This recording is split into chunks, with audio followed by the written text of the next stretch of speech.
Good afternoon to the Committee of Adjustment. Chair is not here, so I'll be chairing today, and I'm Cheryl Miller. We're joined by Jeff Gard, Mariam Hammoud, and Daniela Smith, who is on our committee. Now, is there any concerns wait a minute. Please be advised that the Committee of Adjustment hearings are recorded, and a copy of the recording will be posted on the city's website and the YouTube channel. Those in attendance may be included in this footage. By attending this meeting, you are agreeing to be part of the recording. Committee, is there any concerns about the agenda and the minutes? If not, could I have a motion? Thank you, Mariam. Seconded by Daniela. All in favor? Opposed? Carried on. We're going to the first item. It's back again. So, first item is submission number A26015, notice of public hearing under section 45(1) of the Planning Act, RSO 1990. The owner is Mike McDonald. The location is 822 Maitland Street, and it's to permit an additional residential unit in an accessory building. You know, this is back. Variances number 1, to permit an accessory building containing an additional residential unit with interior side yard setback of 0.9 meters, whereas 3.0 is the minimum required. To permit an accessory building containing an additional residential unit with a rear yard setback of 0.9 meters, whereas 3.0 is the minimum required. Now, as there's a number of members of the public, then we should have a presentation, Ethan. Thank you. Thanks very much. And through the chair, I'll be doing the presentation today as Michaela was unable to join us today. That's fine. Following the March 26th hearing, the committee deferred the application due to concerns raised regarding the existing number of dwelling units and the bedroom count in the main building and how that related to the application that was being heard before the committee. A revised notice of public hearing was issued and sent out and published on the city's website on April 9th. And that followed, and it was a revised one based on the deferral. Since that time, zoning staff have confirmed that the existing main building and the configuration of the units and bedrooms was lawfully established by a building permit prior to the passing of the interim control bylaw. The interim control bylaw, for those of you who aren't aware, is a bylaw that was imposed by council in late November of last year, which was designed to restrict the number of bedrooms and the locations and things like that throughout the City of London. The application before us is to convert the existing detached accessory structure or building to an ARU, additional residential unit, and to permit the existing setbacks, which would meet the regulations for a garage or an accessory building, but that need to be increased based on its conversion to a residential ARU, additional residential unit with windows. Therefore, the variances requested are unchanged. The supplemental information that was received since the deferral has not altered the planning analysis. Staff reaffirmed the original recommendation, which was attached to the report as Appendix 1. Comments or questions have been received from members of the public based on the defer and recirculation. Some of those are here in front of us today, and they're going to be participating in the hearing. Now, because the people weren't here and present at the last hearing, do you want me to give any background on what our opinion was on that in that appendix, or are you satisfied, the committee, with what we've provided? No, I want them to have the full package. And I have a question before we proceed. Ethan, we did get a long presentation, and in that presentation, they said that they had not received a notice. And, you know, just clarifying that, because if that's the case, that no notice was sent out, then I think we have a problem with this meeting. So just carry on, okay? Yeah, I will. Okay, thank you. So as you read out the original variances, those variances still stand. Staff's recommendation is for approval as they satisfy, in our opinion, the provisions of section 45(1) of the Planning Act. We consider the general intent and purpose of the official plan to be met, that we maintain the general intent and purpose of the zoning bylaw. The requested variances are minor in nature, in our opinion, and the requested variances are desirable for appropriate development or use of the subject lands. These are subject to a condition from engineering with regard to lot drainage and neighboring properties. A drawing will need to be submitted and signed off by engineering to ensure that neighboring properties are not affected by changes to runoff or things like that. But as the building is an established building and it's simply a conversion, I don't think that would be too onerous, and we're not anticipating that the drainage patterns change based on this application. So as mentioned, the new notice of public hearing was sent to property owners and residents within 60 meters of the subject lands and published on the public notices webpage, April 9th, 2026. The idea of this application is to facilitate the conversion of the existing accessory building to a detached additional residential unit. The applicant is requesting or required to request for relief from the City of London zoning bylaw to recognize the existing reduced interior and rear yard setbacks. This building is within the near campus neighborhoods area. So the planning staff, Michaela, analyzed this against the near campus neighborhoods policies, and staff were satisfied that the requested variances conform to the vision and planning objectives of the near campus neighborhoods special policy area. While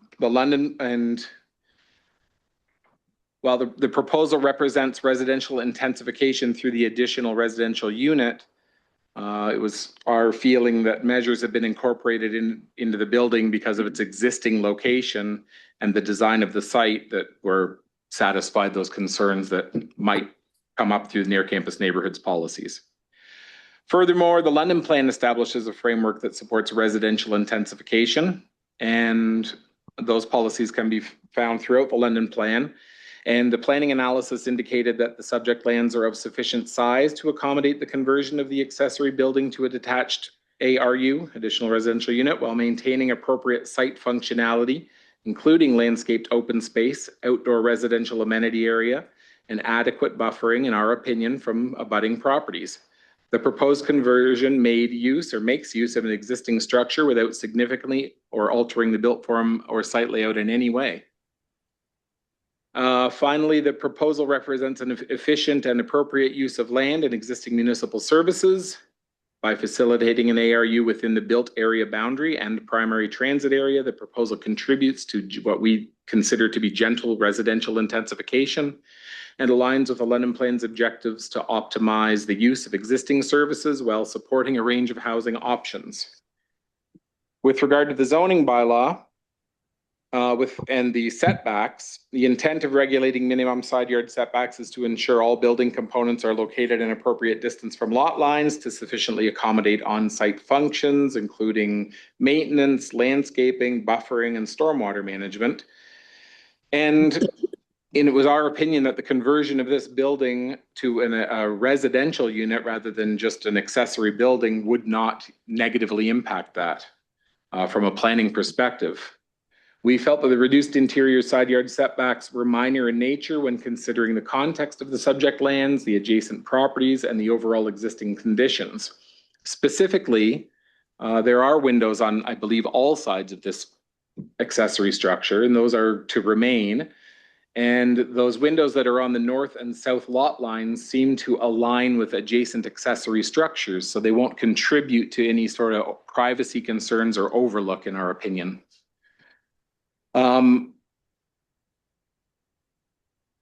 Despite those reduced setbacks, we still felt that there was sufficient space between the building and the lot lines to accommodate access for building maintenance and other on-site functions. And there have been no known prior concerns related to the existing location of the accessory building, and no concerns identified through the circulation in the first circulation, I should say. So therefore, we're recommending conditional approval of the application and the variances that you read out. Thank you, Ethan. Laura, I'm going to give you an opportunity. Do you want to speak now, or would you rather speak after the public have asked their questions? Thank you, Acting Chair. My preference would be to speak after the public. I just wondered about that. Okay, so is there any questions from any of the committee? If not, we'll open up the public. Good. Could I have a motion to open public presentation? Danielle moved. Miriam seconded. All in favor? Opposed? It's carried. So, good afternoon. And actually, what I'm going to do is I've got a list of people, and I'm just going to call your name out and see if you're ready to speak. So just turn your microphone on so that you can see. You've got about 5 minutes, which, you know, we'll just sort of let you go, and we'll have Laura answer the questions afterwards, and we'll have the planning staff, if there's questions, we'll do them all at the end, okay, rather than each person. So the first one I have Serge and Colleen. No? And Quentin Lang. Yes, I'm here. Thank you. You want me to put my video on? It's up to you, Quentin. Might as well. Yeah. Okay. So I got to say, I probably would have participated in the first meeting had I received notice, but I haven't. So this is what I'm participating as. My name's Quentin Lang. My wife and I own a condominium at number 810 Maitland Street. While I'm a former officer of the Condo Corporation, and my wife is currently the president of that corporation, this is in no way a presentation on behalf of the Old North condos. I have concerns with the handling of stormwater at 822 Maitland Street, and I'll refer to it as just 822 from now on. These concerns are exacerbated by the increasing frequency of severe rainfall events and the implication for water handling in the immediate neighborhood. 100-year levels of rain are occurring every few years now in London, and this has profound implications for the city and for this block's ability to absorb and manage future rainfalls. I did submit a few slides, but most of them have been covered in the materials that Ethan had prepared. Hello, Ethan. As you will note from the first slide prepared from the city's mapping site, 822 has become almost totally impervious to stormwater, and almost all the areas covered by roofs or paved surfaces. As far as I can see without trespassing, there is only a small area, a square meter or two, which is covered by river stones, which would allow drainage into the soil. During the rainfalls of the past couple of weeks, there was a substantial continuous pool of rainwater along the property boundary with 820 Maitland Street to the south. This pool extended beyond the entire length of the main structure at 822, and the pool extended onto 820's property. The pool was also there well beyond the end of the rainfall events. In addition, there is a large pool of rainwater that extended across the entire width of the 822 property at the rear, behind the structure that is proposed to be exempted. Again, without trespassing, it is difficult to ascertain the depth and longevity of that ephemeral pool. The oldest aerial photography, which is public available on the city's website, was taken in I can't remember. Sorry. This was taken in the midst of an extremely ill-advised construction project, which resulted in the compromise of the previous main structure on 822 and its subsequent demolition. Previous to that time, 822 resembled the rest of the neighborhood, where substantial back and side yards allowed for much of the stormwater to be absorbed on site. The most recent aerial photography shows the near complete coverage of the site by roofs and pavement. The proposed adjustments before the committee today could eliminate the last substantial areas that allow for retention and infiltration on 822's property. I would also point out that during the construction of the new main building at 822, the front lawn of 822 and the boulevard across the sidewalk from it were covered by AstroTurf or a similarly artificial grass surface. Except for about a meter in front, immediate in front of the new main building, this was done on city property. When I inquired with the city, there was no concurrence with that happening. During serious rainfalls, this results in drainage from the artificial grass surface onto Maitland Street. The City of London's stormwater management requirements, policy 6.5.2, for low impact development outlines 7 possible actions to retain water on the site. Which of these actions were undertaken in 822, and what are the implications for stormwater retention and infiltration on the site? If these actions were not considered, please indicate why. The documentation provided indicates that the catch basin on the property will allow for adequate drainage of the property. Since this is in contravention of the city's stated intentions to minimize runoff into the stormwater system, could you please indicate what is the capacity of the sewer into which the stormwater from 822 will drain? I have noted an increasing number of times when water is pooling on Maitland Street during heavy rainfalls, indicating Excuse me, is your questions basically for the engineering? I guess there could be. Yeah, I'm not so can we give them some time? Because actually that really, I don't know how that applies to the variances in all. Oh, it all applies fairness. because you're intending to pave over the last few areas that do actually absorb water into the soil. So could if it must be addressed by engineering, perhaps they could say how many rainfall incidents have exceeded the 25 millimeter standard for the city in the last decade, and how many previous to that? Okay. What is the increase projected for storms that exceed the 25 millimeter standard in the coming decades? This does have direct implications for me as a condo owner. The condo corporation will be reworking underground infrastructure within the next 10 years, including our stormwater management. Although the condo lands can and do absorb water for infiltration, some stormwater is fed into the city system. If the corporation is limited in how much of this stormwater can be discharged, this will have a substantial financial impact, which is why I'm presenting. And I'm done. Thank you. Thank you, Quentin. Actually, there is a condition about the stormwater, so we'll talk about that when we're talking about the application. Thank you very much. Now, the next person I have is Susan Carlar. Hi, Susan. Thank you. Hi, I'm a lawyer, but I don't do this kind of law. And I typed my own report yesterday, so there's a lot of typos. So first of all, I want to apologize for my typos. There's 2 things that, listening at the very beginning of this, that I didn't address that give me a lot of concern. The condo corp has now said they didn't get notice. My son, who lives right next door, did not get notice.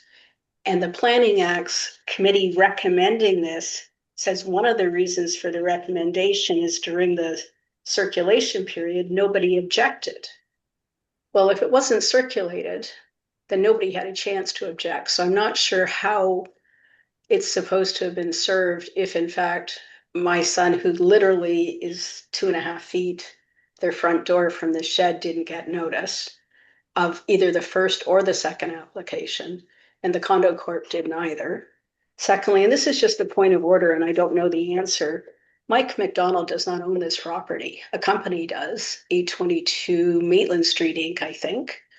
So I don't know if the application's been brought correctly or not. So those are just technical problems.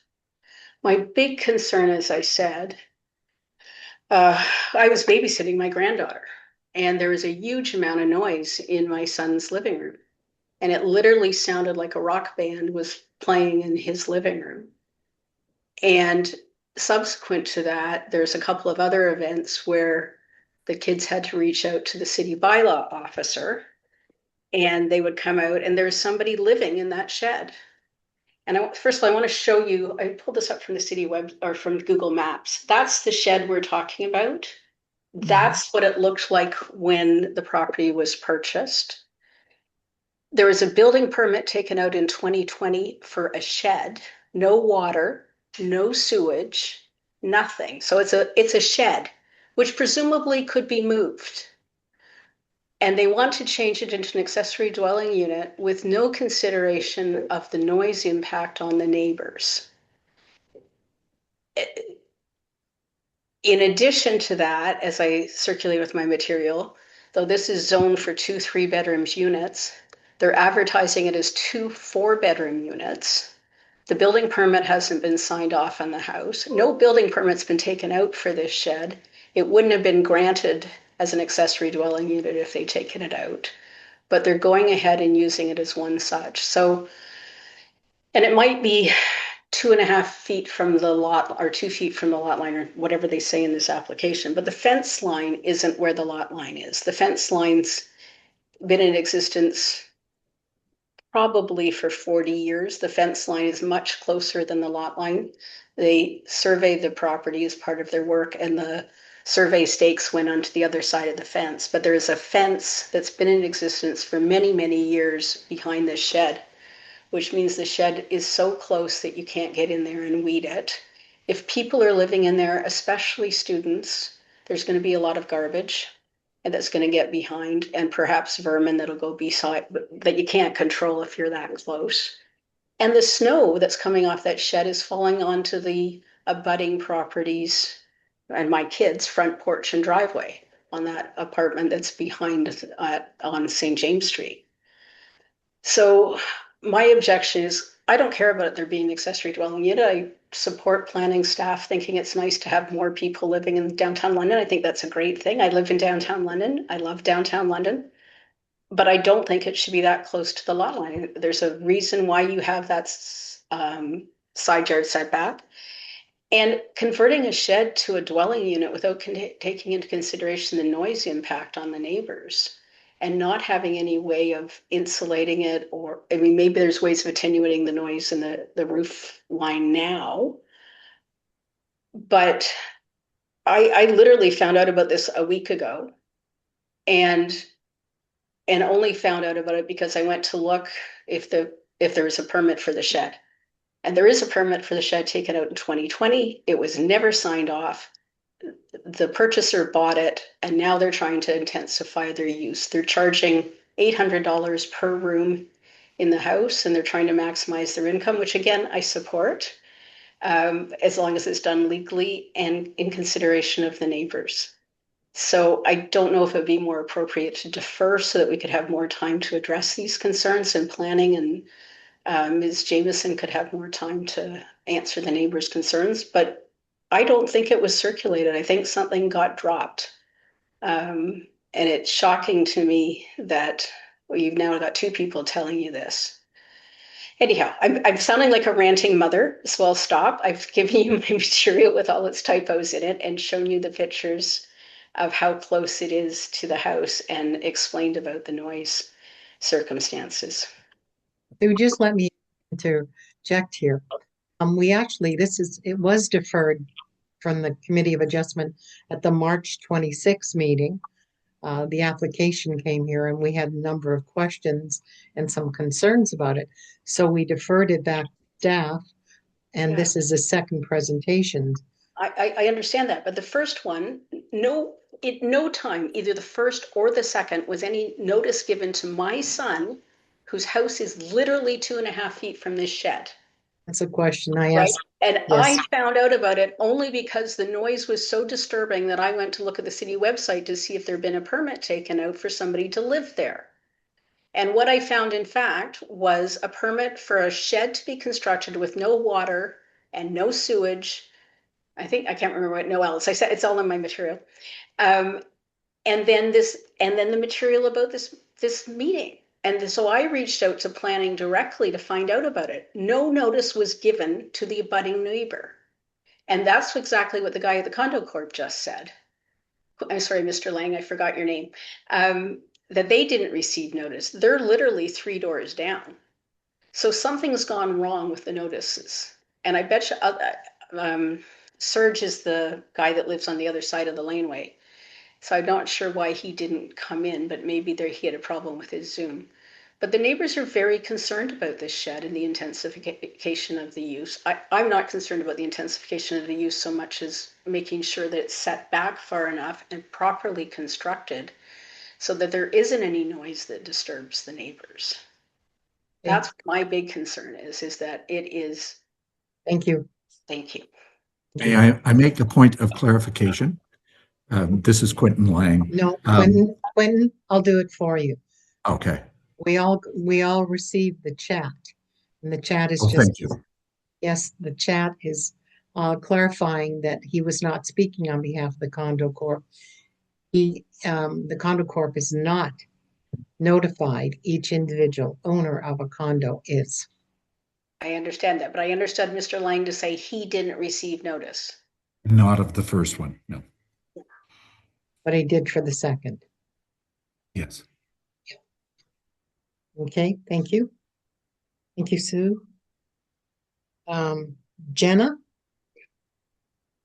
Jenna's my daughter-in-law. She's a principal at a school and she's at a parent-teacher meeting this morning or this afternoon. Okay. Shannon? Shannon is not here. So that's it for public committee. Oh, sorry, Martha? Okay, I didn't know you'd pre-registered. Yes, I did. So I guess some of I live at the condo at 810 Maitland as well. We did receive a notice for this meeting, but nothing for March. I guess generally I have a question if there's a mandate of residential intensification, with the trimming of foreign students, the capacity for foreign students, there seems to be a lot of student rentals available. So I'm not sure why the city is still thrusting forward with intensification. I'm very concerned with process of this building. I think Sue Carlisle outlined a lot of issues. The permit for the main building was for 2 3-bedroom apartments, and they're each 4 bedrooms.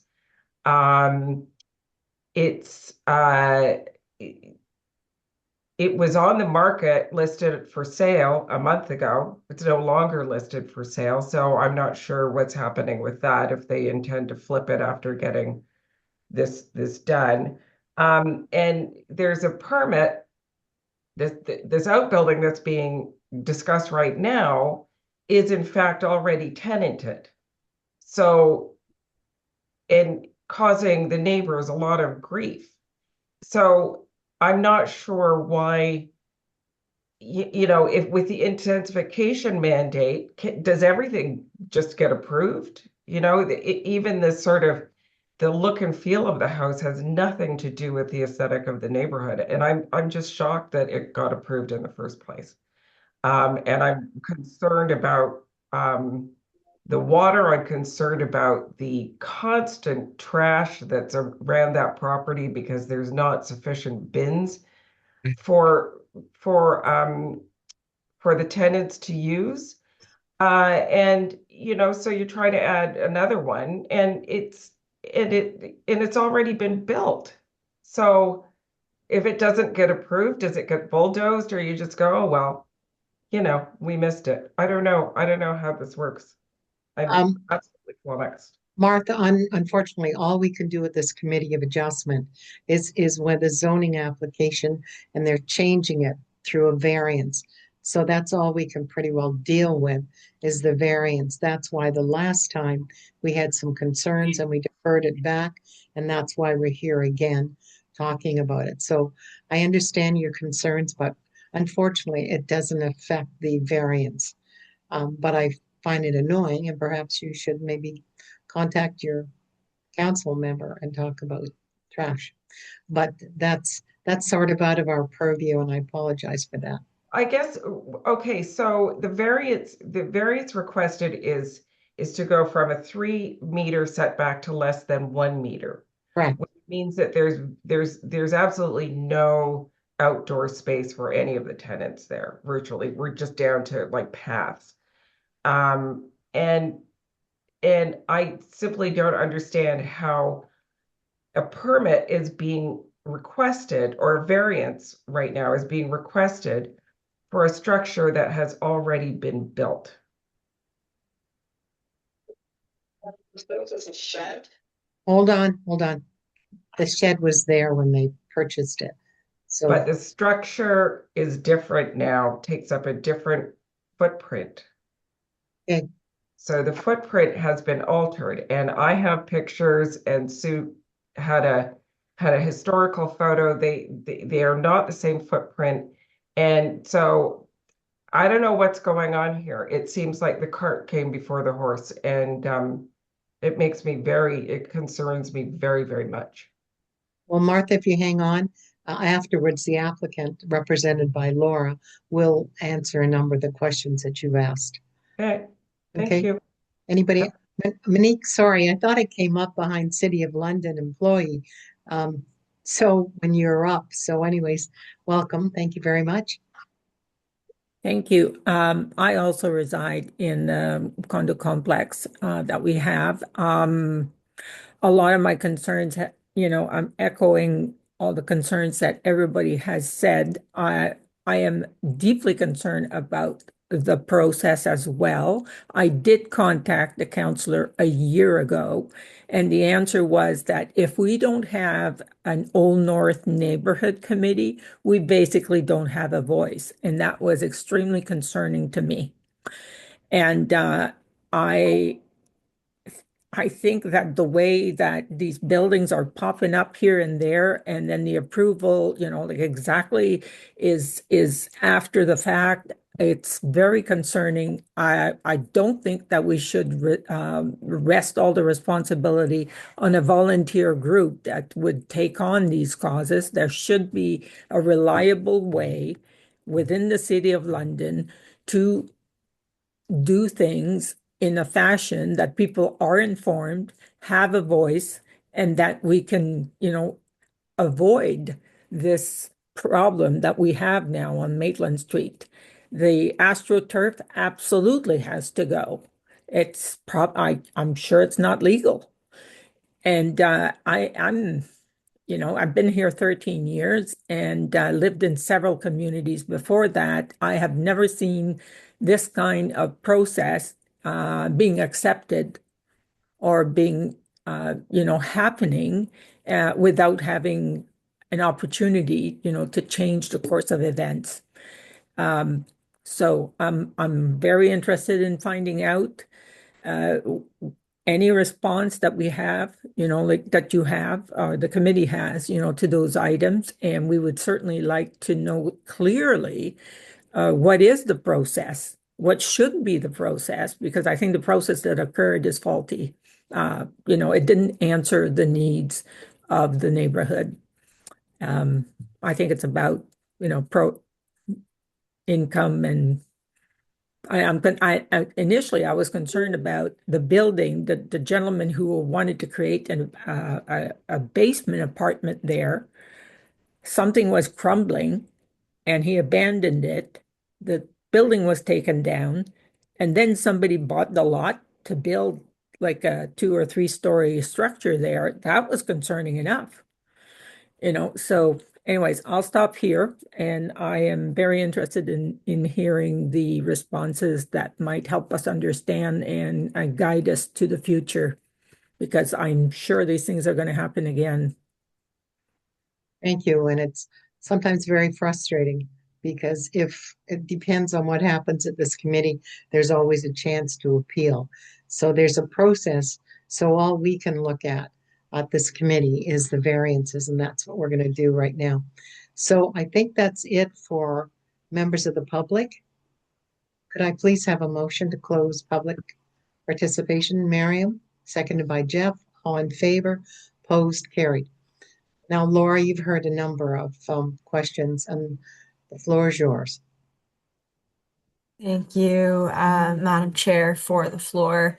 Good afternoon, everybody. My name is Laura Jameson. I am a senior planner with Zelenka Priamo Limited. We are the planning consultants acting on behalf of the landowner and their representatives to address the variances before us today to reduce the required rear and side yard setbacks for a detached additional residential unit, or ARU, as I will be referring to it. As was mentioned previously, we had been here before where concerns were raised about the number of bedrooms in the existing units. And as Ethan mentioned in his presentation at the beginning, those conditions were existing, or they are existing, and they were legal as they were constructed prior to the passing of the interim control bylaw to restrict additional residential unit locations and sizes. They were not in contravention of the near campus neighborhoods bedroom counts either. And so the bedroom count on the property before this current application with the detached ARU, that was permitted. And that is why a building permit was taken out and the building was constructed. As you are aware, there was a shed in the rear yard. That shed was existing when the property changed hands in about 2021, 2022, I believe. And that shed has now the proposal is to convert that to a legal detached ARU in the rear yard. And where we stand today, in order to legalize that structure to permit it as an additional residential unit, we are here before the committee requesting the reduced side yards because the transition of the structure from a shed to a residential unit meant that new interior and rear yard setbacks were required. But due to the location of the shed, which did not change, we need to acknowledge those with the committee today. So I did hear the concerns, and I have notes, so I will address what we as the applicant can address. And I will just start off by saying we do not issue notice ourselves. So I did hear a lot of concern about the process. Just so that everyone is clear, that is not the responsibility of the applicant to send out notice. There were concerns about stormwater management on the property. I understand that there's a great deal of impervious surface, and there is concern about lack of drainage on the subject lands as well. As was mentioned previously, there is a condition of the approval of these variances for an engineer to review the lot grading and drainage and ensure that water will be able to flow from the subject lands into the municipal sewer system appropriately. We have no concerns with that. Our client is happy to provide that information to city engineering staff as soon as we can move forward.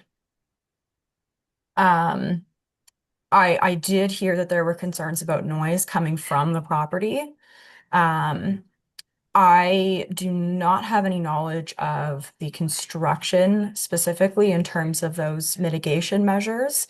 But what I can say is, if there are concerns about noise, I would recommend calling a bylaw officer, although there are like quiet hours that need to be adhered to, typically between 11 p.m. and 7 a.m. So options may be a little bit more limited during the daytime for those complaints. Snow storage and access to the rear yard. I was not aware that there was an issue with the fence location, so that may be something that our client may consider revising.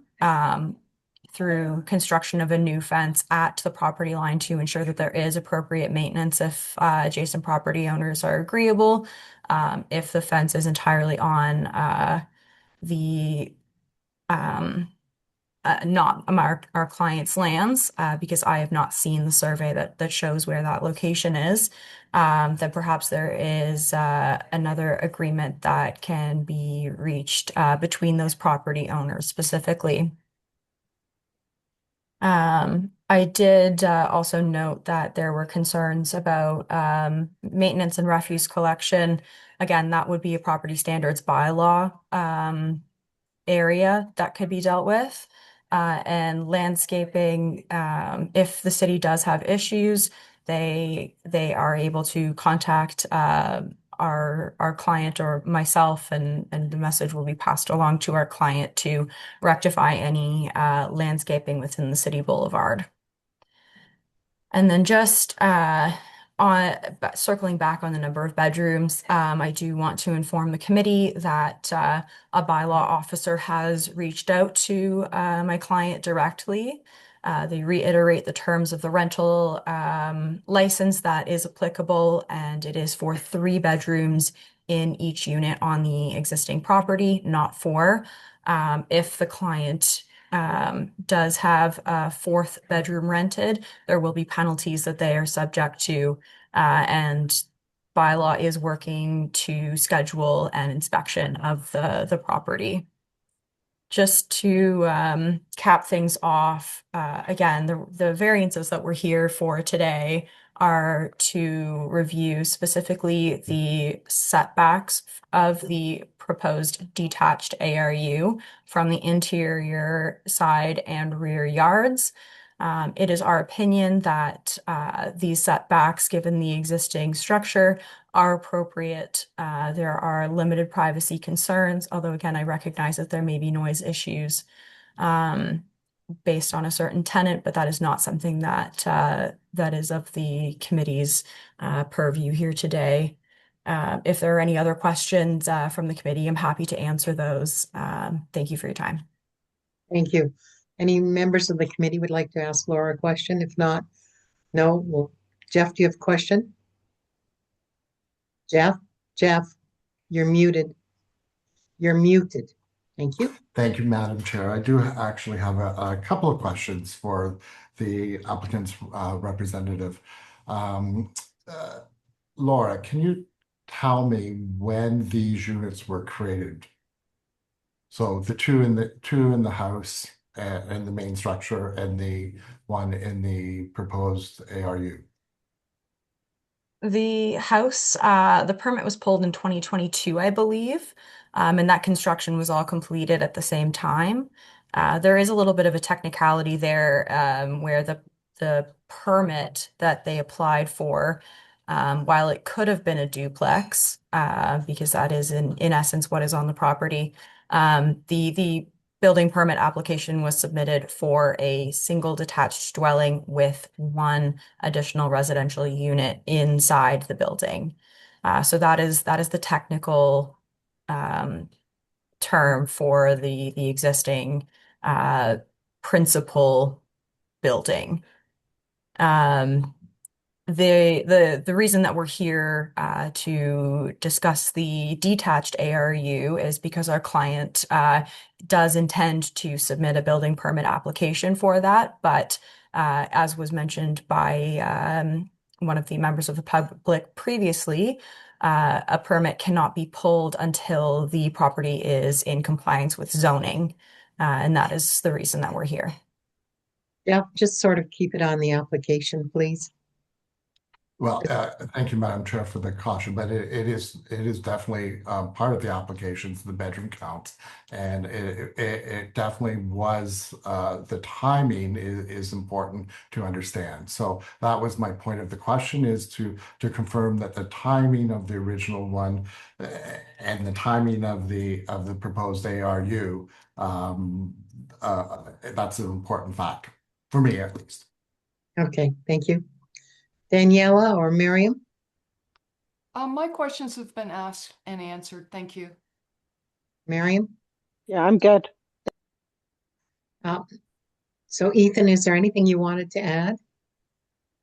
I think there's concern and I addressed it right up front as the notification. Yeah, I'm not sure how best to address that because our process has been happening, the same since I've been here for 20 years. And we've had a variety of different hearings at the Committee of Adjustment and at Planning Committee, et cetera, where people didn't get notice. But we know that our process is to print mailed labels and send them as per the requirements of the Planning Act. And we did so both times. Along with that, we also post all applications on our website, which is also the statutory requirement. So I'm not sure, once it leaves our hands and goes to the mailroom, I don't know that it didn't go to someone's front door from Canada Post. I just can't verify that. I look at the mailing labels. The mailing labels seem to be in order. Sandra's reviewed them as well. I'm not sure how to address that except to say, thankfully, you're here because you did get notice in some way, shape, or form this time, and now you've had a chance to speak to it now. And that's the best answer I can provide, unfortunately. Okay, thank you very much. Now we're going to go to the committee, and just to let everybody know that's with us right now, once it's in the committee, there's no discussion or debate between the public. Okay, all right, so can I, committee, what do you want to do? Miriam? I'd like to, I guess at this point, I'd like to move the application with the conditions. Danielle, you seconding that? Yes. Any discussion? Jeff? I will be supporting it. Yeah. So I'm going to call the question. And first of all, I'm going to ask a question. Sorry to jump in. I do this all the time. I'm not usually the chair because I hate chairing because I have to be good. So Ethan, thank you. I have a question. If we do not support this application, it's because we don't support the variance, right? So if they moved the shed to comply with the variance, then they wouldn't have to apply for a variance, correct? Yeah, to you, Madam Chair, that is correct. If the application doesn't require variances, it doesn't come to the Committee of Adjustment. Thank you very much. Okay, so it's been moved by Marion, second by Daniela. All those in favor? Opposed? So that has lost 3-1. So now I have to do the legal. The permission is not final until the expiration of the statutory appeal period of 20 days from the date the discussion is signed, during which the applicant, the minister, or a specified person or public board may file with the Secretary Treasurer on appeal against the decision of the Committee of Adjustment. So what that really says is there's 20 days to appeal, so either side can appeal, the applicant or the city.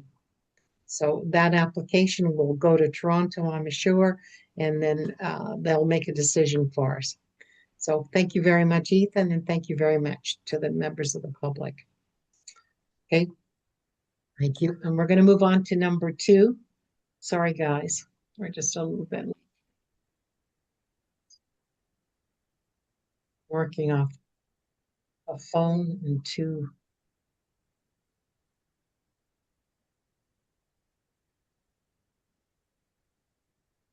Oh,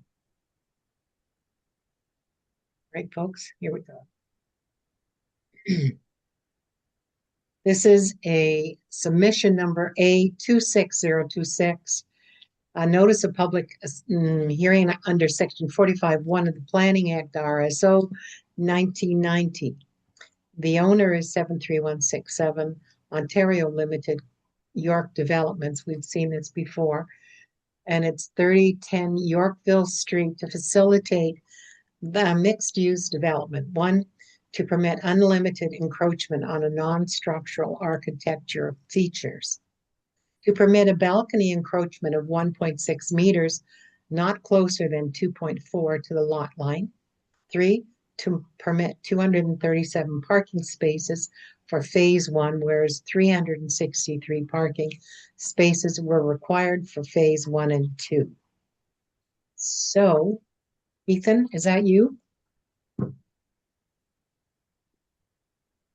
To you, Madam Chair. No, this is an application handled by Chloe.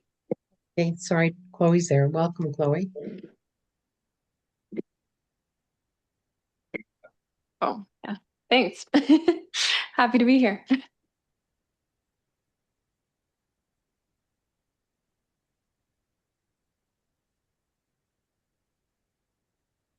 Chloe, we can't hear you. Sorry, through the chair, did you want a presentation by me or did you want to go to the applicant first? No, I think we're fine. I don't think there's any members of the public. No. Is there? No. No? Okay, perfect.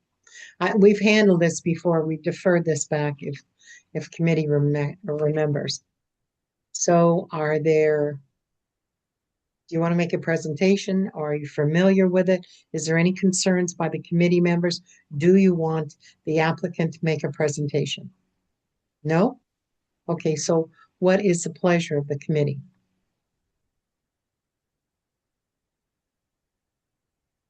Jeff? Move to accept it. Thank you. Seconded? Do I have a second? Miriam? Any questions by any members of the committee? No? Daniela, no question? No. Okay, then it's been moved and seconded. All in favor? Opposed? It's carried 4-0. So we have to go through this. Sorry, guys. I don't say this often. This permission is not final until the expiration of the statutory appeal period of 20 days from the date the decision is signed, during which the applicant, the minister, or the specified person or public board may file with the Secretary Treasurer on appeal against the decision of the Committee of Adjustment.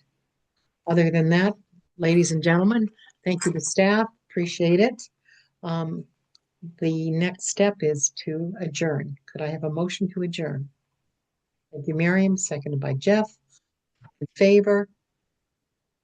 Opposed? Carried. Thank you very much. Have a very pleasant day. Have a nice day, everybody. Thanks, Good work. everyone. We'll Good. see you next Good. week. Yeah, good work, committee.